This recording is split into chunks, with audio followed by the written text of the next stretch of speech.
Carol, mind pulling your ear? Thank you so much. It's good to have you back here, Carol. We're happy. We're happy. Thank you very much.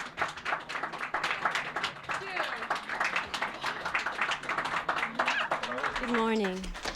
Thank you, thank It's you. Elizabeth Williams, the lead producer in Moon Over Buffalo. Wait, save the applause. One very important person for this collaboration is very, very sadly missing today, our director, Tom Moore. He will be with us when we start rehearsing. Did I get everything? Okay. Unfortunately, he's filming 2 shows in Los Angeles, so he could not be with us today.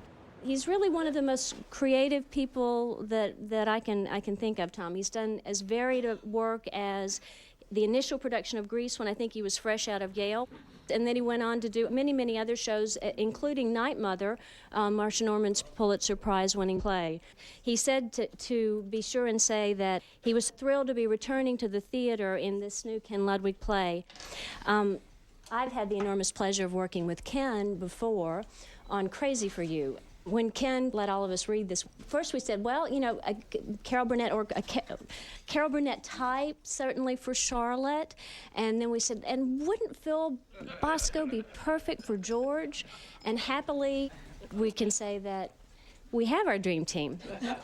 People have very little appreciation of just what it takes to structure a farce. And although Vincent Canby mentioned it positively, that Ken is the only one who writes in that old-fashioned farce structure. It's not an old-fashioned farce structure. It's a farce structure that has been true since the Greeks, you know, and brought to fruition, I think, with Feydeau. But it's boulevard comedy. Do you know what I mean? It's comedy for the people. What is the play about? Good question. It's about a couple who are a theatrical couple in the early 1950s. They're sort of the second-rate lunts of the American stage. Did you say second-rate? Acting.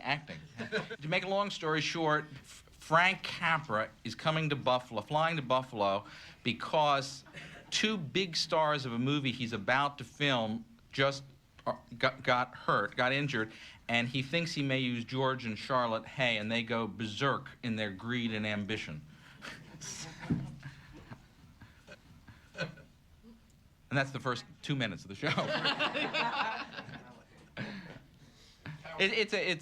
I'm very influenced by Chekhov, I should tell you that. Now, 30 years is a long time. You ready? I mean, it's hard work. You ready to start working hard again? Ooh. I have been sleeping for 30 years. So I'm ready. Yeah, I've been resting up. Little Miss Showbiz, you've won! Hey! Here's a check for $500,000. Go put on your play. Wait! Here's a check for $250,000 to put on your play, brother, because I'm no longer a grouchy-wouchy.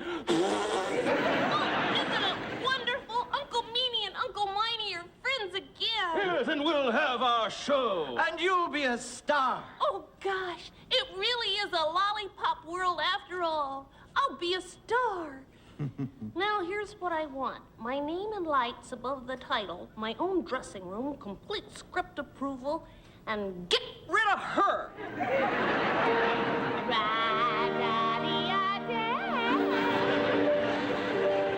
I'm Little Miss Showbiz, rocking down the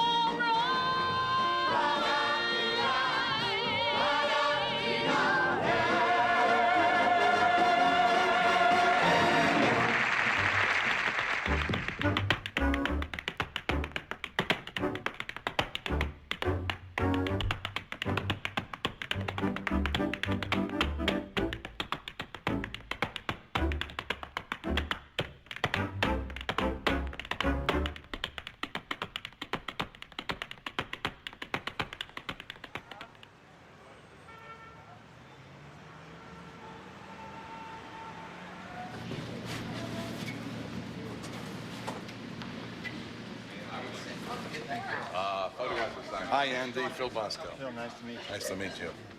Hi, Kate Miller. You're Kate. Buckwald as well, aren't you? Dave, I heard your name flying in. And you too, Miles. I wanted to say hello.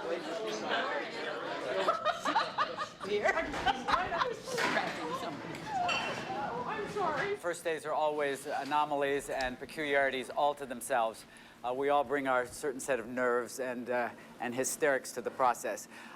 We are now going to do some introductions, and then we're going to take a quick break, and then when you come back, we're gathering the cast around a table with you all around that to do the reading. I begin with Elizabeth Williams, Rocco Landesman, and Heidi Landesman.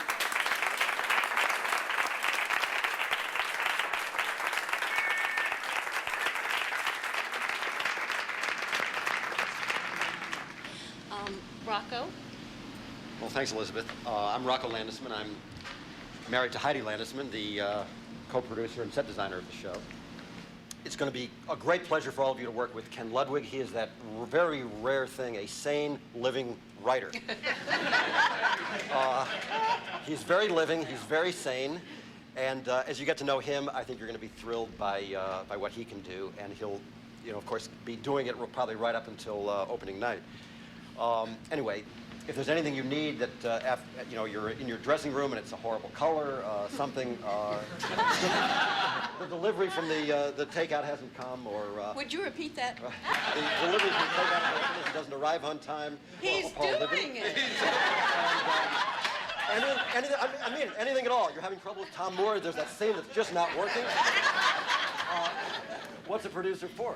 Good luck getting hold of him. One of the first things I asked Carol when we met, whose idea was the curtain rods in the Gone with the Wind sketch? And she said immediately, Bob Mackie.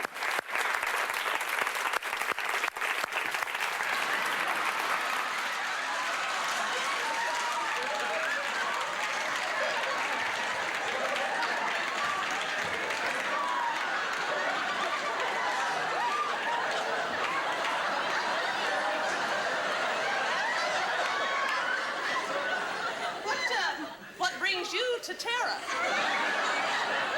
You vixen, you. Starlet, I love you. That gown is gorgeous.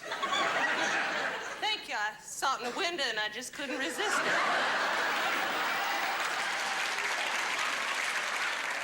Okay, here we go. Act 1. We're on the stage of the Erlanger Theater in Buffalo, New York, during a rehearsal of Act 4 of Cyrano de Bergerac. George and Charlotte Hay are playing Cyrano and Roxanne, and the rest of the parts are played by members of their company. We hear confused voices and lots of running around. Retreat! We're all dead. Sound the alarm. Retreat! I am de Bergerac. Fades away. We come up onto the trap room. It's mid-morning in June 1953. Then George and Charlotte re-enter, winded from their exercises. George is in pain. During the following few minutes, they remove their Cyrano clothes and put on their relaxing clothes. Oh, God, my back. Ah. Well, I told you not to lift me. I was carrying you to the throne of Hymen. I was being romantic. Ah. Lie down, I'll walk on it. You'll walk on my back. Oh, would you lie down? Gingerly at first, she walks on his back. He likes it. Ah. Singing in the rain. Stop that. Stop that. Gets up and is surprised to find I was filled with all that passion for Cyrano. You know what it's like after a performance. I lost my head. And then you found it in Eileen? Charlotte! You lied to me. I didn't want to. You cornered me. Touch me! Stop it! Charlotte! I'm clutching blood. You expect me to be celibate all my life? 3 days! You couldn't be celibate for 3 days? They're really going at it now. Wrestling, grinning, locked in comeback. They roll on the floor. Howard comes in from the street. First, he doesn't see them or hear them. Then they roll onto view as Charlotte tries to stop. I think we have to find some ways to beef her up. I know that. That was my second comment. I really felt it. She went for a staccato. It was that simple. Had I been able to go back over that scene and say, don't draw everything out, you know, ever so, darling. Yeah, I know. You know, but she will. Instinctively, It's television. I had an idea listening. Start thinking about when she turns into the grand actress. It's what I call the cross between the Tallulah Bankhead and Marion Seldes. Yes. Do you know? She still comes in to audition Marion Seldes. Do you know her? And she does this. She comes in and says, oh, what an honor. Oh, I mean, it's all fun, but she's there. But I think that So when it she was does, kind of, I think, I'm not sure when I was doing it. I think I was doing it a bit with Frank Capra. yes, and I think when it's like when you make that reverse, it's like, okay, fine, go. Oh, how do you? I mean, extending that. I mean, just an idea, but it just struck me that it'd be a fun thing, so that she just takes all the time. She just drips charm. Okay. Just drips it. Thank you. Can I help you? I just want to state that I think you're the most wonderful actress that ever lived. Please come in. Please come in. Don't go back to do that, but just think about different ways. I just know that somehow we need to see instantly her turn on the actress. I thought I was. I'm sorry. I think it just can go a little further. I think that's one of those Maybe places. that's the voice. I don't want to go, please. No, it can't. Then I feel like it can't be, but it can Norma be. Desmond. Exactly, but it can just be. I just Please think she come loves in. the sound of the sound. So we're not But talking picking it about up fast, I think, is good. That it's yes, like exactly. But instantly switching into couldn't be more gracious. Yes, okay. And I do think it works. Sorry, so darling. great. I loved it. The audition was Yes, fabulous, thank you. wonderful. Yes, Listen, I'll thank get you. you a ticket. Yes, Thanks. yes. Don't and don't then call back, us. Good. And Okay. here's a personally autographed picture of me, and I want you to keep it for always. And I want you to keep it always, and don't you dare try to thank me. Bye-bye. I think in the long run, she'll really thank you, though, for if there's Well, an she will, insult, but if there's a short period of insult. Oh, no, it's not insult. It's just a matter of, the thing is, it does sound sketchy. When she starts playing everything like this, you know it's a fake. I wanted to be a movie star. I know you did. I wanted to be rich and famous. And I wanted everybody to admire me. I admire you. Oh, we were so close, George. We almost made it. And now it's too late. After all these years. We were so close, George.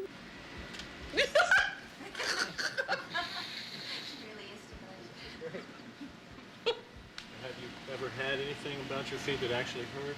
No, just looking at them. You got 3 weeks. Not quite.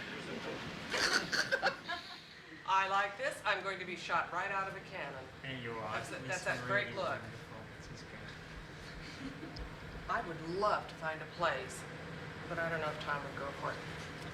When I'm having hysterics at the end of this scene, just take off my wig and be in this. Damn it! Snatch yourself. Don't you know they know what's going on? I don't know. It might be too shticky. After all, this is not a shtick-laden play. No, there's no shtick in this. It's very sedate. It always is very frustrating to me on the stage that everybody, you can't see their faces because you're dying to get a camera in. Do you know what I mean? So this is our cheat. So I think with the cheat, the more it's literally if you just take a stance facing in and then turn out, that works. Yes. You know. Mother, what are you doing? I thought I better straighten things out. This has got to be whispered. I thought I should try to straighten things out if it isn't too late. Of course it's too late. Everybody out there knows what we're doing. What? Everyone knows. Nose? Daddy! Elliot! Magnificent, my nose. You pug, you knob, you button head. Know that I glory in this nose of mine. For a great nose indicates a great man.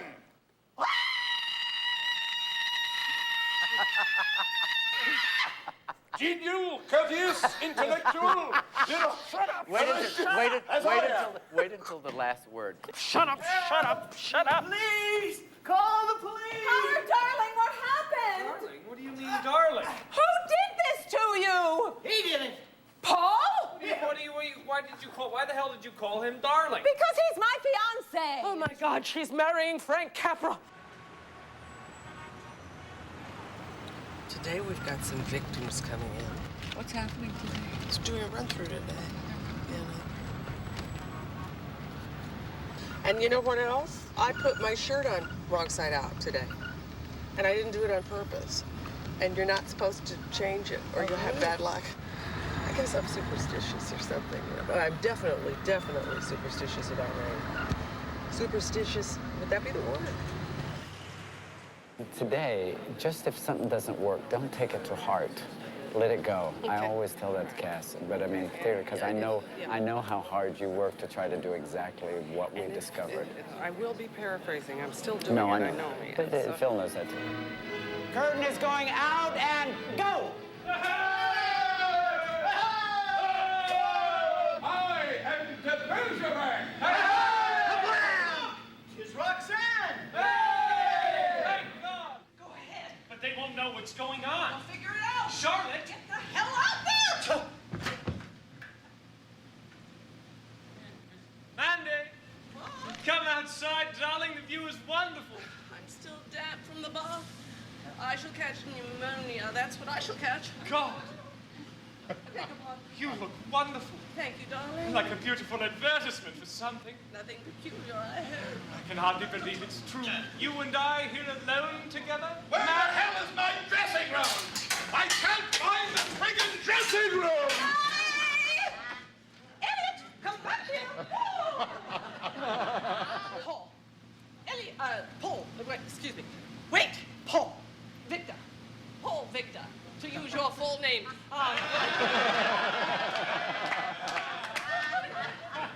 Anyway, I have an idea. I think we should leave here immediately and go straight to Paris. You should feel nothing but wonderful. Hey, think so? Nothing but wonderful. Really? I'm telling you. I'm telling you. You're not worried? I'm not worried in the least. Are you sweating bullets? None.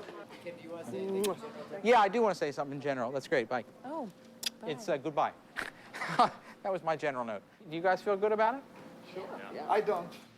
The way it's written, I'm always at the top of the peak in all of those. I react big in all of those things, so I'm always up here. And I just, you know, Well, that'll be a major thing. between it to go back up again, come down and go back up. They one right after another, about 5 of them, and I'm wiped out. I'm pushing like mad, my voice is going, Right. and I don't feel on top of it. I don't know every word perfectly. See, on my show, we used to paraphrase a lot, so that what I have to, now they're saying, it's not forgive me, it's not I forgive you, George, it's George, I forgive you. So it's like, oh God, you know, I'm thinking of that. Oh well, but I do forgive you, George.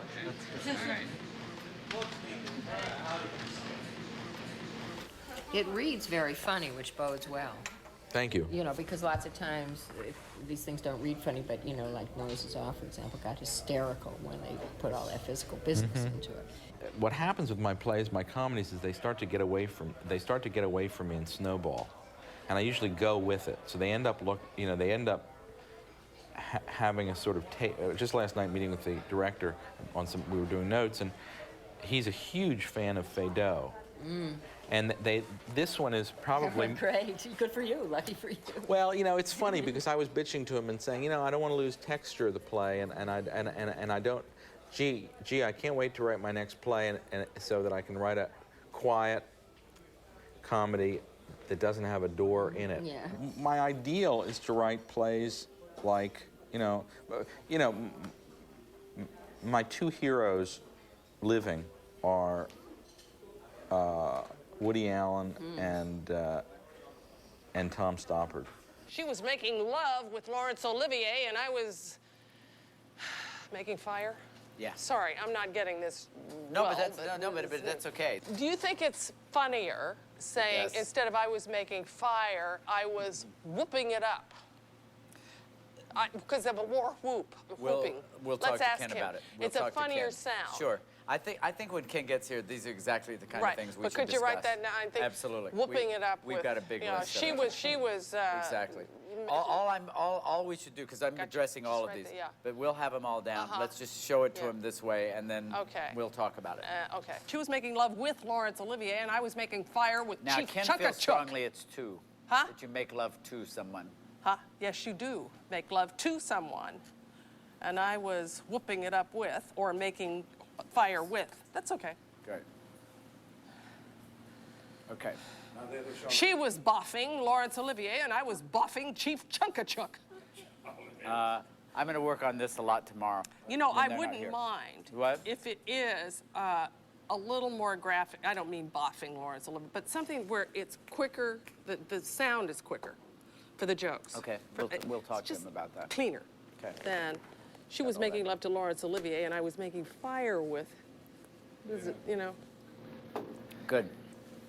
This play is not going to be improvised. I'm just telling you. First of all, 90% of this play works.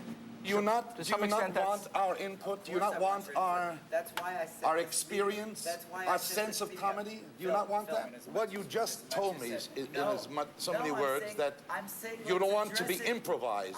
That was hardly the right word to use. I'm not talking about improvisation. I'm talking about the actor's input in the creative process. If you consider that improvisation, then I will do everything that is written and not contribute anything at all. Phil, how can you say that when we've done what Because we've you done dry up the person's willingness to contribute when you question the motives of everything. We haven't done that.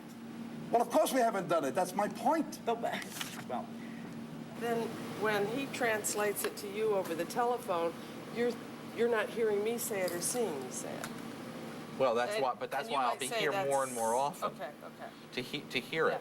I can't tell if a certain material works till I see it up. I don't mean in front of an audience. That's why I'm here today. I'll come back Tuesday to watch certain scenes or to come whenever you want, but I can't give you a good answer. I can't give you an intelligent answer. You say, this bothers me. I think the line should be shifted here between those two entrances and thing. And I say, well, and then my temptation is to say, well, to make Phil happy, if he feels that way. But it's just a natural thing. I'd say to make Rosemary happy, to make Penny happy, because that's my natural way I deal with people. Gee, I don't want to seem like I'm trying to stand in the way, but I can't give you an intelligent, good answer until I see it on its feet and watch it go, where the whole piece has some rhythm.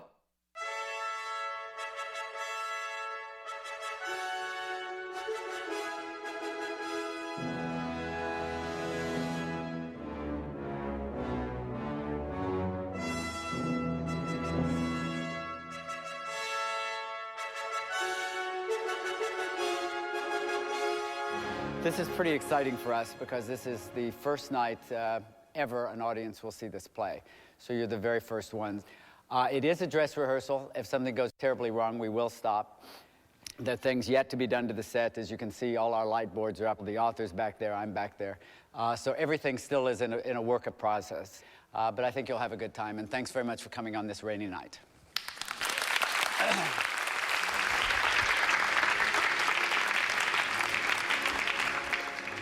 House lights the half and out.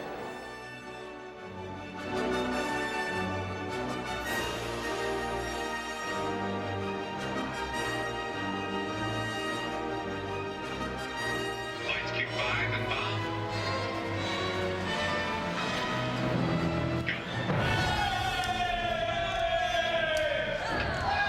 This light, a fool! We shall all die. It is 10 to 1 against us. They damned your numbers and damn you. I am Cyrano de Bergerac. My God, if overacting was illegal, he'd be serving a life sentence.